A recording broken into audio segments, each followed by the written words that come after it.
तो अगर तुम ये वीडियो देख रहे हो तो तुम या तो एनिमे के बारे में बहुत अच्छे से जानते हो और ये वीडियो देखने आए हो ताकि कमेंट करके मेरी कमियां निकाल सको, और या फिर तुम बिगनियर हो या कि देखना चाहते हो एनिमे, तो स्टार्ट करना चाहते हो, टर्म्स जानना चाहते हो, लिटरली इन्फॉर्मेशन जानने आए हो। तो ठीक है, स्वागत है तुम्हारा। Welcome to anime kid YouTube channel. ये मेरी पहली वीडियो है इस चैनल पर और हम बात करेंगे कुछ एनिमे टर्म्स के बारे में। तो मैंने एनिमे स्टार्ट किया था अराउंड 5-6 साल पहले। अच्छा खासा टाइम हो गया मुझे। तो मुझे बहुत सारे टर्म्स थे जिनकी प्रॉब्लम होती थी स्टार्टिंग में, उस वक्त समझ नहीं आता था मुझे कि क्या टर्म्स हैं और क्या है। तो मैं इस वीडियो में क्लियर करना चाहता हूँ कुछ कुछ बेसिक टर्म्स जो अगर आप कम्युनिटी में बैठो एनिमे के तो वो लोग बोलेंगे, जिससे आपको आइडिया लगे तो आप कभी लेफ़्ट आउट ना फील करो। तो first of all, what is anime? तो स्टार्ट करने से पहले, ये एनिमे नहीं होता है, इसे अनीमे बोलते हैं। अनीमे, ये 3 सिलेबल्स होते हैं, इन्हें अलग अलग प्रोनाउंस करते हैं, अनीमे। तो अगर आप जापान में जाओ और वहाँ किसी से बोलो एनिमे तो वहाँ कंफ्यूज रहेंगे लोग, बट मैं इसे एनिमे ही बोलूँगा क्योंकि पूरे वर्ल्ड वाइड लोग बोलते हैं और मैं भी स्टार्टिंग से ऐसे ही बोलते आ रहा हूँ। तो मैंने सोचा बस ऐसे बता दूँ, इसलिए मैंने बता दिया आपको कि it's not anime, it's anime, जो उसका ऑफिशियल प्रोनाउंसिएशन है। तो अब जब प्रोनाउंसिएशन पता चल गई तो जानते हैं एनिमे होता क्या है। Anime is basically Japanese cartoon.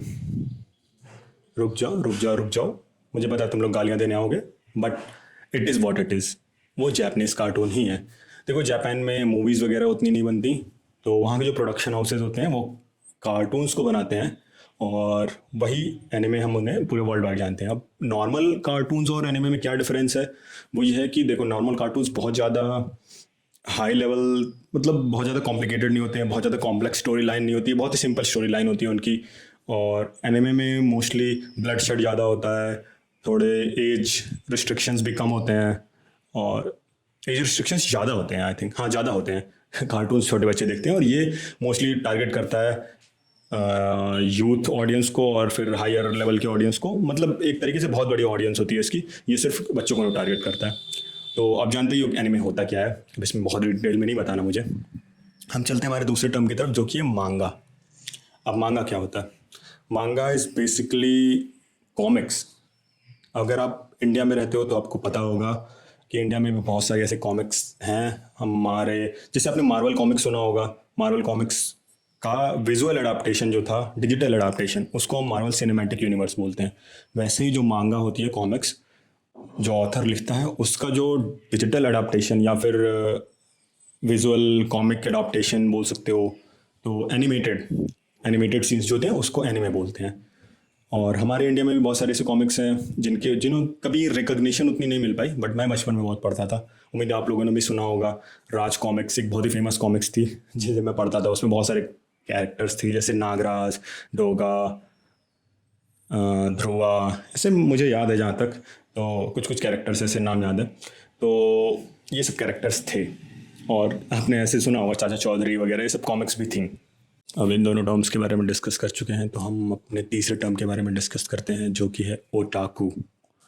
अब ओटाकू, आपको लगता होगा ये जनरली एनिमे फैंस को बोलते हैं या फिर बहुत ही जो डाई हार्ड एनिमे फ़ैन होते हैं उनको बोलते हैं, बट एक्चुअली में इसका मीनिंग ये नहीं होता। ओटाकू मतलब कोई भी किसी भी पैशन के लिए, वो जो अपने पैशन के लिए बहुत ज़्यादा डेडिकेटेड हो, उसको बोलते हैं। तो अगर आपको गिटार बजाना बहुत पसंद है, आपको फुटबॉल खेलना बहुत पसंद है, स्केचिंग बहुत पसंद है, ड्राइंग बहुत पसंद है, तो आप हर एक किस्म ओटाकू हो। ज़रूरी नहीं है आपको एनिमे फ़ैन होना। एनिमे फैंस जो होते हैं वो अलग टर्म होता है, उसे हम वीप्स बोलते हैं। आपने बहुत सुना होगा, वीप्स जो होते हैं उन्हें एनिमे फैंस बोलते हैं, डाई हार्ड एनिमे फैंस जो होते हैं। अब अगर आप एनिमे देख रहे हो तो आपके सामने बहुत बार किसी ने बात की होगी कैनन और नॉन कैनन इवेंट्स की। तो ये होता क्या है, देखो, अगर एक एनिमे चल रहा है तुम्हारा, अगर एक एनिमे ऐसा है जिसमें स्टैंड अलोन एपिसोड्स हैं हर एक, तो वो अलग बात है। अगर कोई एनिमे स्टोरी लाइन में चल रहा है, जिसकी एक प्रॉपर स्टोरी लाइन चल रही है, तो उसमें उस स्टोरी लाइन को जो फॉलो करते हैं वो होते हैं कैनन इवेंट्स, और जो नहीं फॉलो करते हैं वो नॉन कैनन इवेंट्स होते हैं, जिनका मतलब मेन स्टोरी लाइन पे कोई इम्पैक्ट नहीं होता है। अगर आप नॉन कैनन वाले को देखते भी हो, पार्ट को देखते भी हो या फिर नहीं भी देखते हो, आपको कोई फ़र्क नहीं पड़ता है, क्योंकि वो जो मेन स्टोरी लाइन है उसमें कुछ कंट्रीब्यूशन नहीं देते हैं, वो बिल्कुल ही अलग रहते हैं। और कैनन आप जानते ही हो, कैनन जो मेन स्टोरी लाइन में कंट्रीब्यूट करते हैं। और अगर किसी से आपने मांगा के बारे में सुना होगा तो उसमें आपने बहुत सारे टर्म्स और सुने होंगे, वॉल्यूम, आर्क्स, चैप्टर, पैनल, ऐसे बहुत सारी चीज़ें होती हैं, सागा, ये सब होते हैं। तो ये सब टर्म्स अगर आपको चाहिए तो मैं इसके लिए अलग से वीडियो बना दूंगा। बट ये सब टर्म्स आप नॉर्मली गूगल कर लोगे, आपको पता चल जाएगा, उसके ही क्लासिफिकेशन पार्ट्स होते हैं। तो इसमें ज़्यादा कुछ नहीं जानना, इसलिए मैंने इसके बारे में कुछ नहीं बताया वीडियो में। आप गूगल कर सकते हो, वरना अगर आपको चाहिए होगा इसके बारे में इन्फॉर्मेशन तो कमेंट में मेंशन कर देना, मैं रिप्लाई में ही बता दूंगा आपको। बहुत ही सिंपल इसका डेफिनेशन है। अब जिन्होंने वन पीस देखना स्टार्ट किया होगा उन्हें पता होगा SPS के बारे में। तो ये भी एक मांगा का ही पार्ट होता है, एक अलग एडाप्टेशन बोल सकते हो या फिर एक अलग अलग पार्ट बोल सकते हो। तो बेसिकली इसमें होता क्या है, वन पीस के फैंस को पता होगा कि इसमें जो वन पीस के क्रिएटर हैं ओडा सेंसेई, उसके बारे में तो हर कोई जानता होगा। तो उन्होंने एक अलग से पैनल लॉन्च किया था जिसमें वो ऑडियंस के क्वेश्चंस लेते हैं और उनको आंसर करते हैं बिना स्पॉइलर दिए। तो ये होता है वन पीस का SPS। अब इसमें बेसिकली देखो, किसी कैरेक्टर का किसी दूसरे कैरेक्टर के साथ रिलेशन, उसकी कोई हिडन पावर, उसका कोई बैक स्टोरी या फिर कुछ भी ऐसा बता सकते हैं बिना स्पॉइलर दिए। तो वो आप पूछ लोगे अगर, तो वो आंसर करते हैं कुछ क्वेश्चन चुन के। तो ये होता है SPS। अब ऐसे ही बाकी सब एनीमे अगर आप देखोगे, बहुत सारे एनीमे में इसे डेटा बुक भी बोलते हैं। इसे ही एक्चुअली नहीं बोलते हैं, वो भी अलग चीज़ होती है, बट हाँ इससे रिलेटेड होता है। जैसे नारुतो में आप देख सकते हो, नारुतो में अगर नारुतो आपने देखा है तो आपको पता होगा, नारुतो में एक डेटा बुक है जिसमें हर एक अलग अलग कैरेक्टर्स की पावर, अलग अलग कैरेक्टर्स का लेवल और फिर उनका पावर लेवल वगैरह, उनकी बैक स्टोरी, ये सब मेंशन किए रहते हैं डेटा बुक में, जो कि नॉर्मली नहीं मेंशन रहता है, आपके एनिमे में जो नहीं दिखाया जाता है। तो डेटा बुक में यही सब होता है। बहुत सारे लोगों ने सुना होगा लॉन्ग रनिंग एनिमे में फिलर एपिसोड्स, और फिलर एपिसोड्स को लोग कंफ्यूज हो जाते हैं नॉन कैनन इवेंट से ना, या फिर नॉन कैनन एपिसोड से। तो नॉन कैनन और फिलर में डिफरेंस ही होता है, बहुत डिफरेंस होता है। Non canon actually original story line को कंट्रीब्यूट नहीं करता है, बट हाँ उसका किसी पावर लेवल, उसी किसी कैरेक्टर के बैक स्टोरी वगैरह पर डिपेंडेंट रहता है वो, और उसकी इन्फॉर्मेशन देता है। हाँ मेन स्टोरी में उसका इम्पैक्ट नहीं पड़ेगा, बट हाँ वो इन्फॉर्मेशन देगा। जबकि फिलर एपिसोड्स में ज़रूरी नहीं रहता है कि वो कुछ इन्फॉर्मेशन दे। फिलर एपिसोड्स में बेसिकली किसी और एनिमे के साथ उनका कोलैबोरेशन हो सकता है, किसी स्पेशल इवेंट पे कुछ लॉन्च हो सकता है, या फिर एक छोटा सा पार्ट हो सकता है जिसका कोई एनिमे से रिलेशन नहीं है, मतलब रहता है एनिमे का ही पार्ट, बट वो उससे रिलेटेड नहीं रहता है।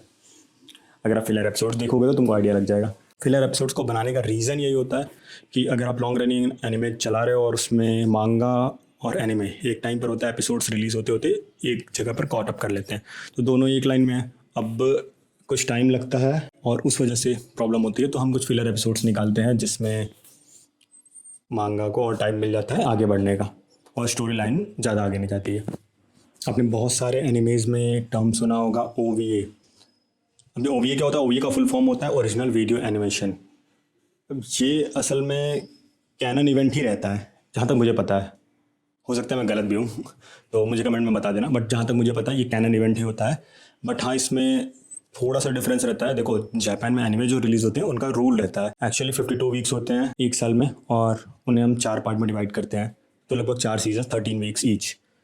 तो एनिमेज अगर आप रिलीज़ कर रहे हो तो 12 एपिसोड्स 13 एपिसोड्स इसके अप्रॉक्स में ही रहते हैं, उनसे ज़्यादा नहीं हो सकते। अगर उन्हें रिलीज़ करना है तो वो हाँ एक सीज़न में ख़त्म होंगे 12 एपिसोड्स, या फिर उसके मल्टीपल में ही रहेंगे, ऐसा होना चाहिए। तो अगर 2 सीजन्स को रिलीज़ होने में काफ़ी टाइम हो गया, फिर कुछ हो गया और मूवीज़ नहीं ले आ रहे हो, या फिर कुछ ऐसा होता है, तो एक DVD पर रिलीज़ किया जाता है 1-2 एपिसोड्स को, जिसे OVA बोलते हैं, जो कि कॉन्टिन्यूएशन रहता है और फर्स्ट सीज़न को दूसरे सीज़न से रिलेट करने में हेल्प करता है। जहाँ तक मुझे पता है OVA की डेफिनेशन यही होती है, हो सकता है मैं गलत हूँ तो feel free to correct me in the comments. तो बस यही था, इतनी इन्फॉर्मेशन मुझे पता थी, मैंने सोचा आप लोगों के साथ शेयर कर दूँ। उम्मीद है थोड़ी इन्फॉर्मेशन तुम लोगों को भी मिली होगी, तुम्हारी हेल्प हुई होगी। अगर हेल्प हुई होगी तो वीडियो पे जो लाइक बटन है उसको ज़रूर दबाना और सब्सक्राइब करके जाना, क्योंकि मैं ऐसी वीडियोस बनाऊंगा और आप लोगों की हेल्प करूंगा, और मुझे जितना भी पता है एनिमे के बारे में अपनी इन्फॉर्मेशन शेयर करूंगा। I am not saying that मैं 100% करेक्ट हूँगा, बट जो भी मुझे पता है मैं शेयर करूँगा। तो with this information, your anime kid signing off.